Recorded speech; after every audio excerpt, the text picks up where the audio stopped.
Pandemic in New York had a humongous, humiliating for the. Welcome to Politics Done Right. I am your host, Egberto Willies. This is a progressive program that will take the mystery out of politics. This is the program that will encourage you to make sure government becomes we the people. Whether you are liberal, progressive, conservative, or otherwise, you get to air your point of view. We are an independent media outlet that, unlike mainstream media beholden to corporations, we only owe allegiance to you. Remember, you can also send me a tweet at EGBERTOWILLIES. That is at Egberto Willies. Let us engage. It is Politics Done Right. Well, folks, welcome to one more edition of Politics Done Right. I'm Egberto Willies, your host. Thank you so kindly for being part of the show. We are going to have a great show for you today. But before we get started, like I said, we're not going to allow distractions from keeping our eyes off of the ball. So before I get started, before I introduce anybody, I want to remind you that the power is still in your hands. These policies have not yet been changed. Therefore, it is imperative that you don't only call your congressperson, your senator, etc., on the phone, by fax, by email. It is more than that you have to do.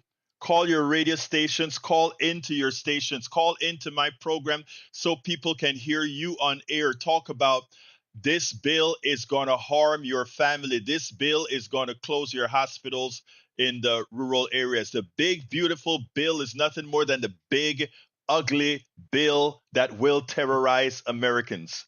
So please, they want to vote on this catastrophe this week in the Senate. After it is voted on in the Senate, it has to go to the House for reconciliation, which means we're not reconciliation for where they put it all together and they merge the Senate version with the House version. And then the House has to vote on it again, and the Senate has to vote on it again. We have 3 more cracks. You have to do your work. You have to uprise and let them know how much you do not want this bill.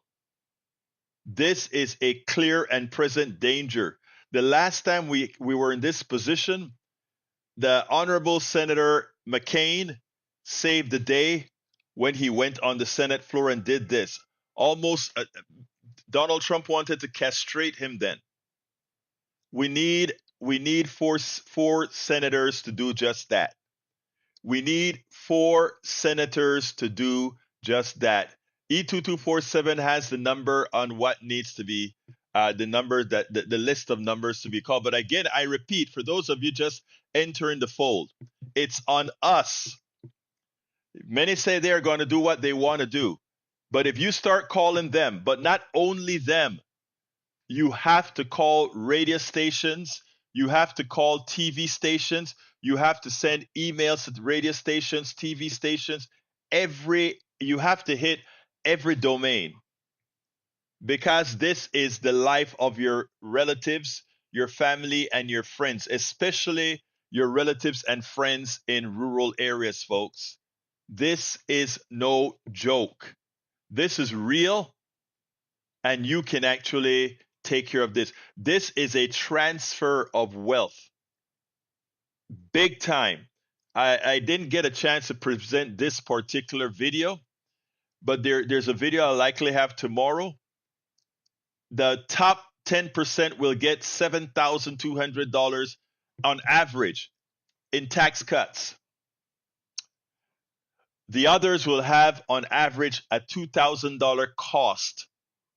And that is before we take into account all the costs that the insurance companies are going to tag on because of the Medicaid destruction. So, folks, this is on you. You can decide to believe the lies that the Republicans are telling you over the next few days. You can decide to believe the lies. Or you can take matters into your own hands. It is on you. And I mean that sincerely. I mean that respectfully. I mean that in every fashion possible. This is on you. It is on you, folks. It is on you. You've got to get it done. Anyway, welcome aboard. Welcome aboard. Let's see what we got here. We got whoa, on our Substack, Willis, we've got Kay, J. Farewell, Camille, and Broker Sue says, I don't think we're going to get another chance to turn this around. We got to do it. We got three cracks, though, Suze. One is the Senate vote this week. The second one is the House vote that has to come when they reconciliate these two bills. And the third is going to be when the Senate has to vote on it again. Skip Diger, welcome aboard. Adam W. says, the Republican Party and the uber rich are murderers, plain and simple. I agree 100%. Welcome aboard AVQ. We also have in house from Brooklyn, New York, Paul Fleming from Atlanta, Georgia, Jacqueline Campisi from Katy, Texas, a teacher. Thank you for the work that you do. Jay Ray, who was the co-host on Politics Done Right this morning, who did a very good job co-hosting. Check out the podcast that we have on Substack, where you can actually see our brother in action. We also have E2247 in the house. Lita Bearcat from Austin, Texas. Michael Rutnan from Brooklyn, New York. And Mike Cisak from Missouri somewhere. Lee Grant from Montgomery County. All right, let's get busy. Michael has something for me to read. Egberto, I've been trying to figure out what the Supreme Court is doing with mass deportation to third-party countries. Can the Trump regime send Latinos to Africa? Yes, they can. That's what the Supreme Court says. The Supreme Court is that is completely illegal. That is saying you can actually deport your what you consider less than to some country that you're willing to pay off to accept them. Get them out of here and throw them to a country they don't belong to. This is the instantiation of evil. It is evil. Yes, it is evil. J. Ray, welcome aboard from Houston. All right, let's see. Paul Fleming says Democrat Sam Licardo exposed how Trump's top contributors and big banks are getting cases against them dropped. This is a bombshell. Thank you for that. E2247 says, let us do this before dinosaurs return. 47, the criminal orders MAGA to kill them all. All right, Michael. Whoa, Michael, that's a long one. Let's see what I can do here. This can't be happening, but it is a WTAF is wrong with a country. This is a horror. CNN, Supreme Court allows Trump to remove migrants to South Sudan and other turmoil-filled countries. The Supreme Court on Monday granted President Donald Trump emergency requests to resume deporting migrants to countries other than their homeland, including places like South Sudan, with minimal notice. The decision is a significant win for the Trump administration, which had argued that a lower court usurped the authority by ordering the Department of Homeland Security to provide written notice to the migrants about where they would be sent, as well as an opportunity to challenge deportation to grounds that they feared being tortured. The court's three liberal justices, Sonia Sotomayor, Elena Keegan, and Ketanji Brown Jackson, dissented in a fiery opinion. The High Court's order pauses a decision from U.S. District Judge Brian Murphy, which found that the government's effort to deport migrants to third-party countries without due process unquestionably violated constitutional protection. Sotomayor, in a dissent aimed at the administration's broader approach, said her colleagues in the majority were rewarding lawlessness with the decision, asserting that the Trump administration has openly flouted previous court orders rather than allowing our lower court release. You guys can read that on your own. But I want you guys to understand the severity of what that means. Let's look at it by American standards now. You know, we are always ready to do something to others. Let's think about this. An illegal alien, and I'm going to use illegal alien because that's what Trump wants to use. An American illegal alien goes to Panama. Okay, they're in Panama. They don't have their papers. They stay there more than 6 months. So now they don't qualify to stay in the country. They have to leave. So they chose not to leave. I mean, they chose to stay there. Now Panama arrests them. Panama doesn't want them in the country. So what Panama does is they deport them to Venezuela. And Venezuela says, okay, I'll take them. Think about what Americans would think. Think about what our American people would think. We would want to invade Panama. If we would want to invade Panama, if we decided unilaterally to deport an American citizen who violated the immigration laws of Panama and send them off to Venezuela. We would hate it. We would raise all kinds of hell about it. But we give ourselves liberty to do all these things. Welcome aboard, Yvette Avery Hera. Thank you for being here. Likewise, let's see. Thank you for being here. I want you guys to understand that, and there are a lot of Americans in Panama that don't spend the time to fix their papers. They just love the country. They live in the mountains. They live in the rainforest. They go to Chiriquí. They go to Baru. They go to Boquete. These are very beautiful parts of Panama in the mountains. And a lot of Americans go there and they just stay there. And they don't have they do it all the time. Suppose we decided in Panama to go ahead and round up all those Americans that are in the hills in Panama, in the mountains in the Cordillera de Tabasara, and throw them to and send them to Venezuela. What do you think would happen? But we are going to send Latinos from Venezuela, because Venezuela may say, no, we're not going to take them. We may send Latinos to Sudan. They always say, oh, they hate us because of our freedom. The rest of the world doesn't hate Americans. The rest of the world do not hate Americans. They hate American policy. Radin says the severity, anyone can be rounded up and arrested, put into ICE detention facility, no lawyer, no trial, no chance to prove your citizenship, then shipped off to some random country where the likely outcome is torture and death. ICE will start with brown people who speak Spanish, but or with a black Latino with an accent that's a U.S. citizen, me. ICE will start with brown people who speak Spanish, but if this isn't stopped, I guarantee you it won't stop there. No, they will also eventually start arresting white dissidents to the Trump administration and just throw them to the gulags, send them off to Sudan. Again, they always talk about if they're coming for you, they're coming for the rest as well, people. They're coming for the rest as well. They're coming to the rest as well. New GOP from Paul Fleming. GOP lawmakers want to nationalize Medicaid work requirements to offset Trump's proposed tax cuts. Georgia is currently the only state with such mandates.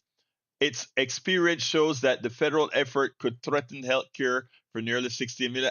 And guess what? It is not working in Georgia. But anyway, I have an important piece that I just did with Anand Giridharadas, rather it did from a morning Joe with Anand Giridharadas yesterday that I think is very important. So I'm going to play that now as I prepare some other stuff on Daily Cost. Here we go. I want you guys to listen to the pushback from author, writer Anand Giridharadas on Morning Joe, speaking to both Jonathan Lemire and Andrea Mitchell. He gave the perfect answers to what is going to be a pushback that we have to do over and over again. I want you to listen to this, and then we'll take it on the other side. 33 years old, proudly a socialist, has a lot of ideas very popular. He's very good on social media, really energized his base of supporters, particularly young voters. What are some things that Democrats in other cities that are not deep blue New York, other cities and states, what can they learn from him? Yeah, Zohran Mamdani's victory was stunning, surprising all these words that everybody is using in headlines this morning. But it was not a miracle, and it was not a black swan weather event. It was the product of very specific strategies and work and choices that are replicable, including in, purple places and places very different from New York City. I think, to start off, one of the most profound choices that he made that is different from where Democrats, you just saw Hakeem Jeffries, was sort of very different, is embracing the politics of feeling. Democrats have been suspicious in the era of Trump about running on emotion, running on actually making people feel things and feel moved by a cause, moved by simple ideas. There was an interesting column by Ezra Klein the other day, kind of dismissing some of Ezra's my friend, but dismissing some of Zoran's ideas as mimetic, just sort of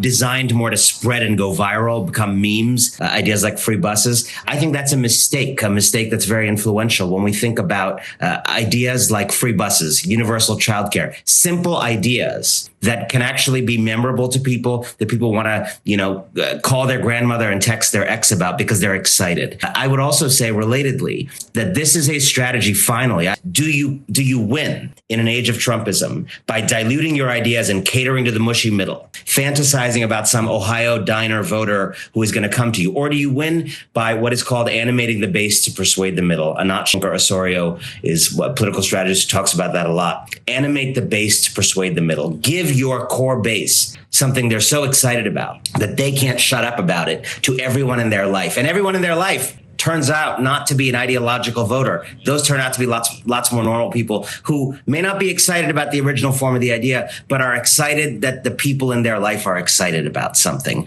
This is a campaign that did that. And third, I would just echo Leader Jeffries. Organizing. The Democratic Party is physically absent from much of this country. It's physically absent from much of blue America, let alone red America. This was a campaign on a small scale in New York City, admittedly, but a campaign that was physically present everywhere, that again, gave people a desire to spend their precious time not going on Tinder dates, not spending time with their family, but knocking on doors in extreme heat because they were so excited about something. And when you look at whether it's Andrew Cuomo's campaign, whether you look at so many campaigns Democrats run, if we are honest, these are campaigns that leave people feeling very little, that try to cater to the middle, some imaginary middle, and that frankly are physically absent from our lives. This was a bet on a very different kind of playbook. Well, one of the things that I would question is whether this goes completely counter to the Democratic narrative that they had to move to the center for 2026, and whether someone with a socialist label can exist outside of New York City. How will other ethnic groups be energized or not energized by some of his past statements? I mean, he's got all of the excitement that the Democrats have been lacking. He showed up. He knew exactly how to hit all of the social media, and Andrew Cuomo didn't. But what's so shocking about it is now going forward, does this actually even help Eric Adams, as discredited as he is, as an independent in a general election? With all respect, I think that is this kind of fear of a socialist label is 20th century thinking. There are clearly a new generation of Americans who are not afraid of Cold War bunkers, who understand that what he's really talking about is social democracy, as it's called in many other countries, which is basically we can have nice things, and that only rich people shouldn't have nice things. Nice things could actually be for everybody, as is the case in many places in the world. That is basically the idea that is rising here. Young people want it. People of all backgrounds came into this coalition. And I think you're going to see a new New York City. I think you're going to see a New York City that isn't just a place for oligarchs to enjoy their fortunes and buy expensive park cars on Fifth Avenue, but a city where it's great to make it, where you can thrive, where you can pay your bills and therefore afford to dream and create and build and do things, which is what cities are for. Give us your quick thoughts on just this idea of generational change, perhaps, for Democrats, that the idea of, Mamdani is sort of unknown, but also highly energetic. And maybe it's just time for the party to turn the page on some familiar older faces. It was such a striking moment over the weekend. You must have seen it when Bill Clinton, former President Bill Clinton, was trotted out to endorse Andrew Cuomo. And it struck me, it was so striking. It was like they were trying to form solidarity among men who have been accused of sexual harassment, as though the future of this country lies in the hands of aging men who have been accused of sexual harassment. And the Mamdani campaign was built on a different bet, I think, in the home stretch, that people want to be able to afford life so they can do stuff, so they can dream, so they can create families. And this idea of an old guard, so scared of change. I would say to the Bill Clintons of the world or the Andrew Cuomos of the world, you have earned your retirement. Enjoy. Let our generation take care of you. Let us tend to you. Let us tend to the next generation of leadership of this country. You don't have to cling. Once again, as soon as a progressive person wins an election, and that progressive person comes out with policies, real policies, distinct policies that most Americans want. In this case, most Americans in New York City are going to want the policies that he spoke about. His overwhelming win already proves that those who went out there to vote understood all there is to know about this guy, Zohran Mamdani, and supported what he stood for. Again, this shouldn't be up for debate. When we ask Americans what they want, all the things that they want, universal health care, child care, family leave, all these things are things that they want overwhelmingly, not 50%, way over 50%. But when we get a candidate that comes outrightly and support it, they say, well, he needs to move to the center because those are left-wing ideas. Wait a minute. Humanity is a left-wing idea? Moving to the center, not supporting humanity? What is that? When we talk, I normally talk about that mythical center. Giridharadas talks about that imaginary middle. Same thing. It doesn't really exist. They try to program you into fearing what progressives have to offer. In this case, as a self-defined democratic socialist. Oh, it's the end of the world because what's going to happen is, well, I think when Bernie Sanders was the mayor of Burlington, Vermont, I think it's a city he was from, I think people kind of loved it because he brought in policies that really, really supported people. And the same will happen when Mamdani becomes mayor of New York. Finally, people are going to see I am not completely strained. I am not completely working simply for those people in Manhattan who have billions and billions of dollars on our backs. When we start to exert our worth and stop being enslaved by those who simply move paper, when we realize and stop believing what the mainstream media tells us about left and right and what the mainstream media tells us about most of the Americans are in the center, most of the Americans are not in the center. You ask the policies that they want, and the policies that they want does not equal what the media is concerned about the center. The tax rate that they want isn't considered center, it is considered left. The Social Security policy that they want isn't considered center, it is considered left. The Medicare, the health care that they want isn't considered center, it is considered left. But what the media would want you to believe is that it is unattainable, even though the math says that it can. I mean, I remember going to a Netroots about a decade ago with Elizabeth Warren speaking. And Elizabeth Warren from those days was always talking about the progressive values is what Americans say that they want. And we came out with all the polls, and we came out with how can we provide progressives with the policies that they want, and not only do it correctly, but pay for it without affecting the economy negatively. And we proved that it can be done. And if you doubt it, look at the comeback that the American economy had after the pandemic with the influx of progressive policies into the system. Let's look at the only time the budget was ever balanced in most of our lifetimes. It was using progressive policies somewhat. Not enough as it should, but somewhat. Let's be clear here, folks. We are going to have to take responsibility for not being gullible to what's going to be coming out of the mainstream media. And that's why the independent media right now is going to be so important. Because as people see the disaster that Donald Trump is and look for alternatives, their alternatives cannot be charlatans on the right or charlatan promising a middle that no one ever attains.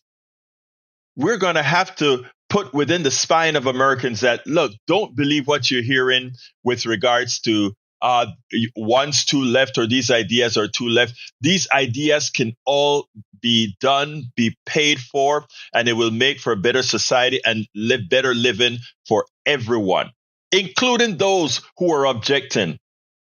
But what we'll have is a proud people making a living wage, not being enslaved by the 10%, by the 1%, by the 0.1%. Come on, folks. We have got to keep independent media viable so that the onslaught that is about to come. Mamdani is a wake-up call to the Powell memo. It is saying that there is a breach in the dam. The Powell memo, those think tanks are going to be working overtime. Get ready for the onslaught. Because if New York breaks that barrier, the biggest city in the United States, what you think is going to happen going down the line? Folks, we have a battle, a humongous battle that is about to get started. And it's going to be the battle of ideas. And we have to win it. And we're not going to win it on TV because that's bought. We're going to win it in independent media. We're going to win it in social media. We're going to win it with emails. We're going to win it with flesh and blood. We're flesh and blood hugging the folks that you're talking to. That's how it's going to be done. And it has to be done. It's not going to be the corporatocracy helping us out. So please remember, independent media. Independent media is the only thing. I want to show you something. This morning, I was in the kitchen fixing my coffee. My wife was in the living room watching the CBS News. My daughter was preparing a little, I don't know what she was preparing. And then they brought up Social Security. And my wife started to listen to it. And she said, look like we're not really going to have Social Security in 10 years by 2030 something, right? That's what she said. And then my daughter immediately said, oh, my generation don't really expect to have any Social Security. And I put a stop to both of them right away. I said, absolutely not. I'm not doing all this work so that my daughter, when it's Social Security time, she won't get her dues from having paid into Social Security. And if I drop dead, to hell with my wife not getting Social Security, etc. It makes no sense. So then she rewound it because I wanted to hear what the different advices were that they gave to improve Social Security. And here is the thing. These are the options that the expert gave on TV. Well, right now the Social Security is 6.2% that the employee pays. The employer pays 6.2% as well. Of course, if you work for yourself, you pay the entire 12.4% in Social Security taxes. And then she said that is one option. She said the other option is for us to just accept that Social Security will be cut by 20. I think it'll ultimately turn out to be about 22% or so. You'll still get 22. You'll get 75%, 20, about 75% of it. You'll still get paid out. That's the second option, that you get a reduced check from Social Security because it's not going to be going away. And the third option she gave was that, or you can actually, again, it was getting a smaller Social Security check. That's one. Two was increasing the Social Security tax on people, or three, increasing the age, the retirement age. And I sat there and I waited and I waited and I waited, and those are the options she got. And then I looked at my wife and I said, that is the reason you need independent media. Because everybody listening to that woman speak, that expert speak, she saw that to save Social Security, which will not be funded after 10 years from now, there will be issues with it, right? There will be issues with it. After 10 years, won't be able to pay 100%. Those are the options she got. And I said, here's the deal. The solution to Social Security is simple. The solution to Medicare is simple. And it's not a big deal. All we have to do is, going forward, make all income taxable. Pay the Social Security tax. Right now, only income up to, let me see, what is the highest income taxed for Social Security? Let's see what it is. The highest income tax for Social Security right now is $176,000. After that, all your money is scotch-free. But guess what? The vast majority of income and wealth is above that number by a select few of Americans. So 10% of Americans make way over that, and that amount of money is more than what all the rest of us make. That's how wealthy the wealthy is in this country. So all we have to do, we don't have to increase the retirement age. In fact, we can decrease the retirement age. We don't have to increase the taxes on Social Security. In fact, we can reduce the taxes on Social Security for the average person. We don't have to get a reduced check value because the money is there. It is just being looted. It is just being looted. Okay? The cap, according for 2025, the cap is 176,100 according to my thing here. All right, so again, we are being looted. Just have the wealthy pay their fair share and the Social Security problem goes away.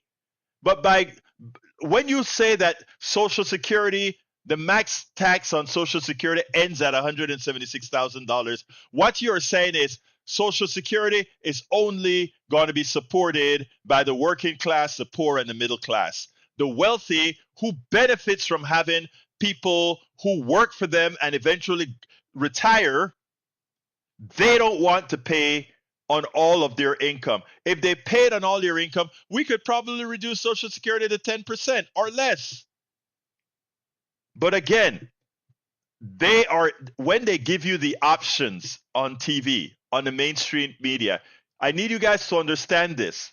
When the mainstream media sets the table, they set the options that the plutocracy gives you. In other words, they're saying, we will only work within these parameters.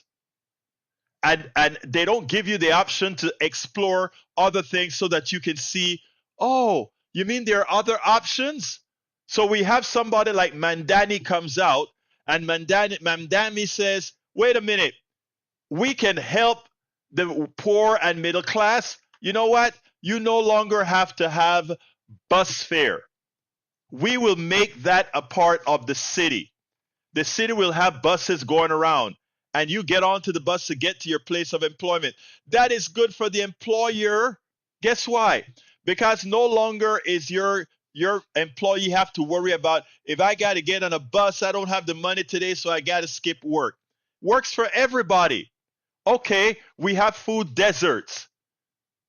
That we Mamdani says, I'm going to put if Walmart and these guys refuse to go and put a grocery store in these boroughs, I will have a borough subsidized by we the people in every borough to ensure that all Americans, poor or not, will not live in a food desert. And what is a food desert? A food desert is a place where you can't get good, fresh produce, good, fresh food, good food for you to cook.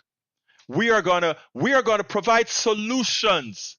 We are going to give you solutions. Okay? We are going to give solutions.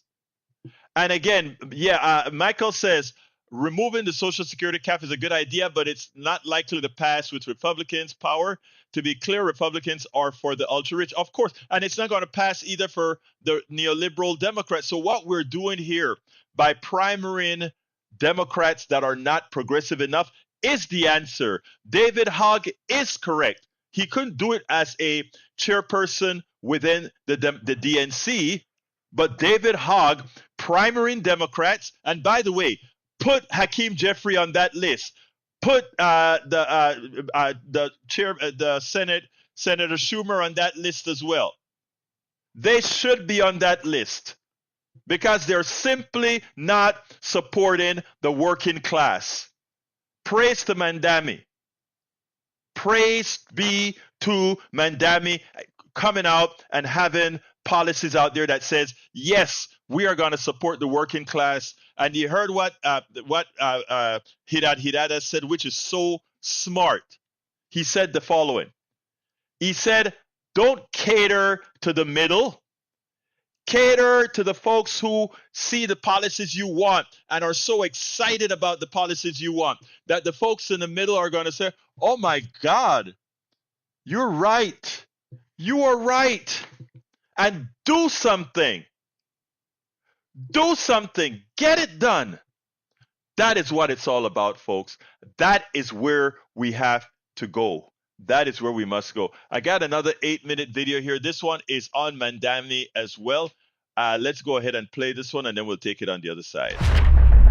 Mamdani in New York had a humongous, humiliating for the incumbent victor, not the incumbent, but the establishment victory in New York. And now everybody's questioning, can that message really resonate? Can we take that message all over? I want you to listen to what Anand Giridharadas' response was. And then I want you to listen to the question that the host asked at the end. And I want to answer the question that she asked at the end. Check this out. We'll take it on the other side. He's offering some great sounding policies, free healthcare or free childcare. I would love free childcare. Free buses, also you and me great. both, Katie. Oh, yeah, Ashley, yeah. Everybody would. Everybody wants things to be cheaper and better. They want their lives to not be a struggle, as you were saying a moment ago. But a lot of these ideas, are they easy to implement?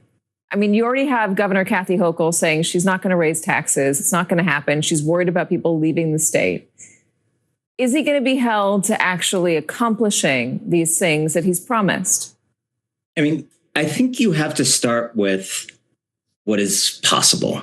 Katie, you and I are lucky to have traveled around the world, right? How many countries have you been to, Katie, where the things Zohran is proposing to be free are free? How many different places have you been where that is the case? So you and I may have traveled more than the average American. So we know that. We know as an empirical fact that somehow a bunch of countries less affluent than us have managed to make those things free. So I tend to not start political analysis with like, what does Governor Kathy Hochul feel? I tend to start with what is possible, right? Everyone getting their own space shuttle is not possible because I don't see it happening anywhere.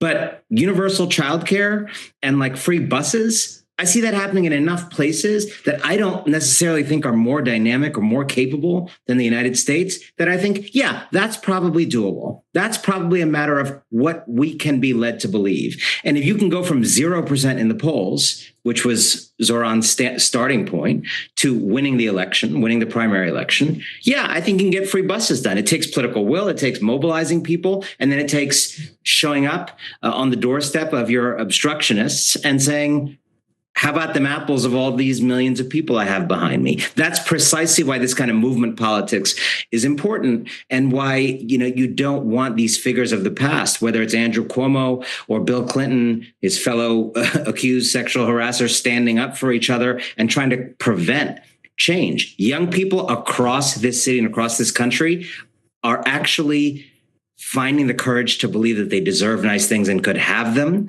because they're not stupid, and they see other people having them around the world, and they want to be in on the idea of a nice life. I hear you on that. And you're right. That simple, radical idea that won last night. There are other people in other places who enjoy this. I mean, lots of countries in Europe enjoy this. Their taxes are a lot higher, and their social safety net is a lot stronger, and they have pensions. So the savings accounts of regular people aren't as big. They have free healthcare. It's all that stuff that goes into enabling a society like that to exist. It's kind of a wholesale rethinking of how we do things. They also spend less money going to war. They do spend less money going to war. You can save a lot. You can save a lot without those B-2 bombers. And I agree, but in order to get some of this stuff done, and don't get me wrong, I think everybody would want it, or a lot of people would want it. You're going to have to, these are policies that are difficult to pass in the current configuration for a reason. And actually, if Democrats are looking at what happened here in New York City, how much of it is feasible to take around the country and to use as a message for both the midterms and then for the presidential election? The question at the end, yes, there's a reason why this hasn't worked in America, why these things haven't been able to put forth while in Scandinavia, while in Europe they've been able to do. And the reason why is simple, because we have been consistently denied access to the real voices of the people. We have been unable to go out there and give the message. We have been unable to cut loose from the corporate mantra, from the Powell memo infiltration in all aspects of our lives. Loosen the chains of the mind, loosen the chains from the corporatocracy, loosen the chains from all these other areas, and watch how we can get to the people and start saying, demand what is yours, demand it. Because you know what? You know who is scared of you? Those up top. That's why they spend so much to misinform you, because they are scared that if you start to think critically, you ask the question, why is it that a rich country can't afford to take care of its own, while the countries that are not as rich can do such a marvelous job of doing that? Folks, we got to wake up. Let's do it now. Absolutely so. And Paul Fleming has something. I want you guys to listen to this in detail, because as this big, ugly bill gets passed, one of the things within this big, ugly bill is to penalize foreigners. Foreigners, you come to the United States and you break your leg, or you get hurt, or you get sick. You will go home bankrupted, or you won't get seen. If for some reason your insurance falls through. We care so little about humanity. We don't want to give them Mexicans. We don't want to give them Nigerians. We don't want to give those foreigners any support if they come to our country and get sick, right? We don't want to do that. We don't want to do that. Well, listen to Brother Paul Fleming's story. My brother and I, along with our wives and girlfriends, went on vacation to Paris, France. My brother's girlfriend fell down the stairs and broke her leg. Amber took her to the hospital, treated her. The ambulance took her to the hospital, treated her, and it did not cost a thing. And she is not a French citizen. Every country that I've been to, you pay a nominal fee, to access their healthcare system. If you have to access their healthcare system, you don't go bankrupt. You are taken care of, because you know why? You're a human being, and humanity reigns over capitalism. So even as these countries are partially capitalist, they're sufficiently free enterprisers, they're sufficiently social that you don't die if you get hurt in these places. But we, the richest country in the world, if you come over here, they don't give a damn about you. And you know what? It's so sad about all of that. They forget a few concepts. They forget that many diseases are communicable, and it doesn't care about borders. It doesn't care about whether you have insurance or not. If you are infected, you just get it. One of the reasons you want to have everybody within a healthcare system that is in your locale is that if there are any kind of communicable diseases that can spread, that it can get knocked out because you're willing to go to the healthcare and get it knocked out. But if you are in our system, of course, where healthcare can cause you to go bankrupt, then you don't do that. You don't do that. They come here and spend money. Exactly. Grace T, welcome aboard. So I mean, we have to stop allowing our inhumanity to grow exponentially as it is right now. You listen to those arguments and those discussions in for this bill that's being get passed, and you can't help but feel sick. Folks, this is why we need independent media. And by independent media, I don't mean just folks coming from folks that got fired from the mainstream media and decided to come on to Substack or these other platforms and suddenly bring in NBC or CBS or Fox News or NPR, bringing that to Substack. We need independent media that has not been trained by the corporatocracy to be fearful in the things that you talk about. And that's why I enjoyed having this conversation that I'm going to play right now with our brother Tom Hartman.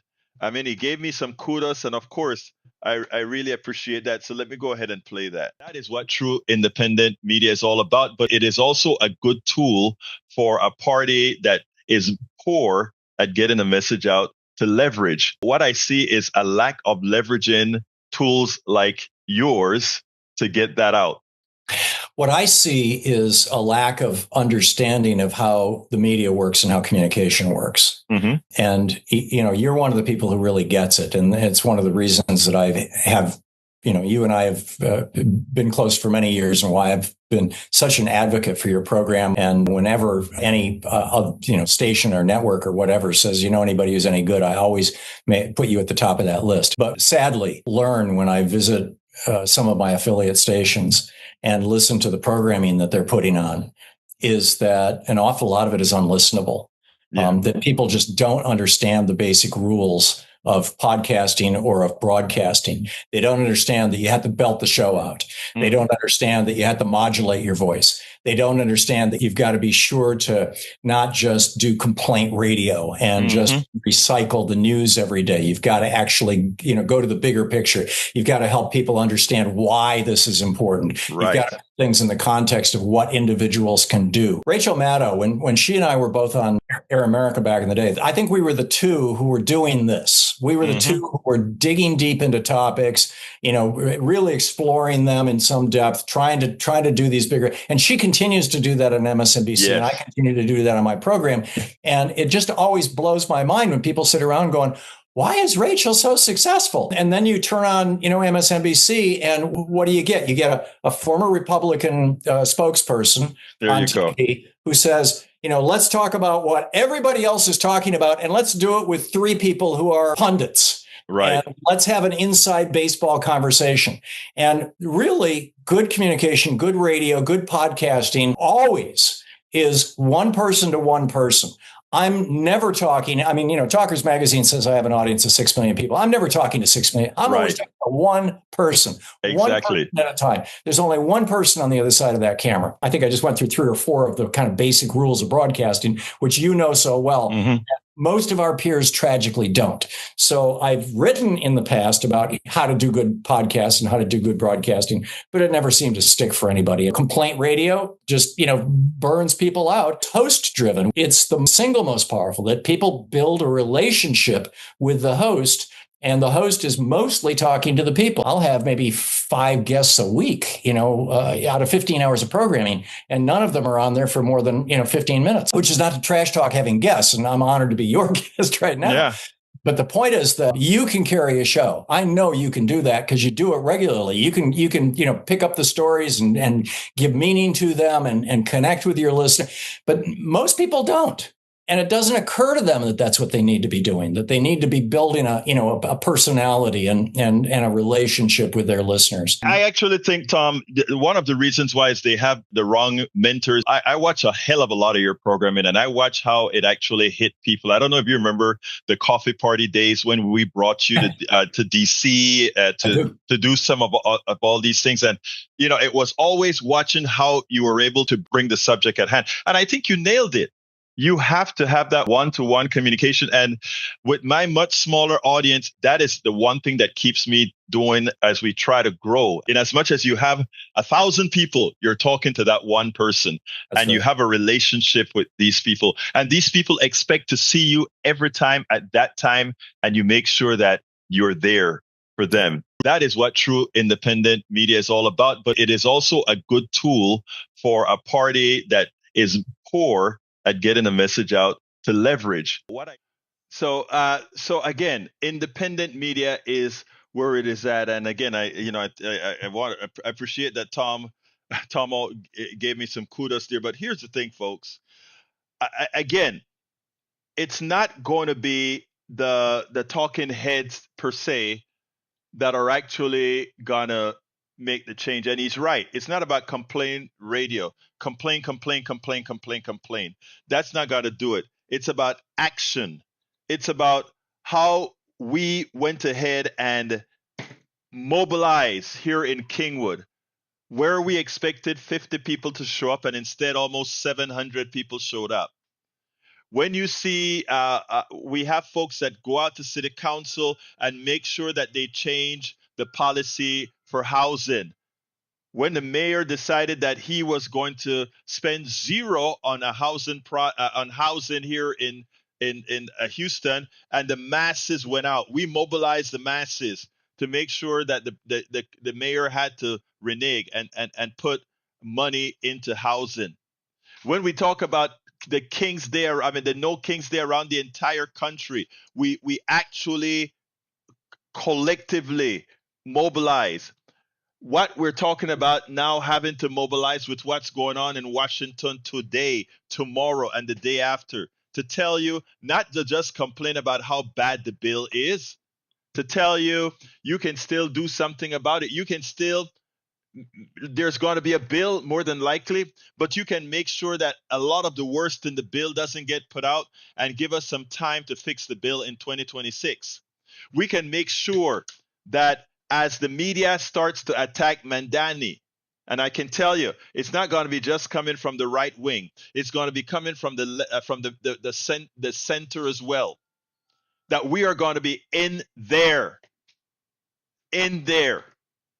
making our voices heard, not sitting back and complaining and saying, "Oh my God, look at what they done to us." We have to be a part of what's happening, and that is my goal as well with this program, folks. Every single day of the week, every single weekend. This is where it cannot stop, because those animals in Washington, and I call them animals in Washington because they're killing us, they're savaging us. We have to keep the pressure on them. And we can, but we have to all do it, collectively do it. We have to disregard the voices of the sycophants. And notice I didn't say argue with them. I didn't say to do any of that. I said we have to disregard them. They are immaterial. Whatever good we do will help all. The sycophants are just there spewing BS. Ignore that crap. Let's work on the things we can change. Call your congressman, congressperson. Call your senator. Call your news media. All of it. I'm on every morning at 6 a.m. on FM radio. It's different than just solely internet because we're reaching many of the people that are still listening to radios right now are the ones who need the change the most, because a lot of those folks are the ones that are still glory, glory, hallelujah, believing in the right-wing mantra. Call in and tell your stories. My show comes on every morning at 6 a.m. Central, and you can call into that show and be on air and let other people hear your stories. By the way, do you have a story? Email me your story. We'll mobilize your story. Are you not scared of being on video? Let's do a video, a quick video storytelling if you want to. But we have to be the ones out there to prevent these things from happening. And if by chance some of it still go through, it doesn't end there. We continue the fight. We continue doing the work.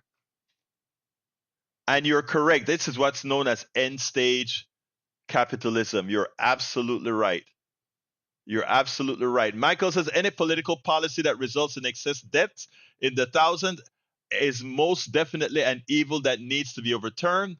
Fairness and harm reduction is something most people can agree on, excluding fractional minority of red-hatted partisans who are completely hierarchical thinkers, or I don't even consider them thinkers, neither critical or otherwise. Anyway, I got to get out of here, but before I get out of here, I have to give my ask. So I'm asking you, you heard what Tom said about independent media, and also you heard that he gave our program some kudos as well. So what I want to ask all of you is if you have the wherewithal, please become a paid subscriber today. We are short about 500, and I think I got a couple more today already. We are short about 568 paid subscribers. So if you're so kind to become a paid subscriber of our program, it's like getting us a coffee. I mean, it is inexpensive, but it makes a big difference if many of you do it. And right now we need 570. We're growing slowly, but we need 570. So please consider becoming a paid subscriber of our network. Now, remember, it's not just on Facebook. It's not just on Twitter. We are everywhere, and we make sure and we put the information out everywhere. And the link to do that is at politicsdoneright.com/newsletter. politicsdoneright.com/newsletter. I'm putting that in every single one of our chats. Please consider becoming a paid subscriber. You will help us get the message out. It's 4 o'clock and I got to get out of here. My name is first of all, love you all. Absolutely so. I want to thank all of you. You guys are great. You can email me directly at info@politicsdoneright.com. That is info@politicsdoneright.com. I answer all of my emails, no doubt. But anyhow, my name is Egberto Willies. This is Politics Done Right. And you guys know how I end this, baby. I am what? Out.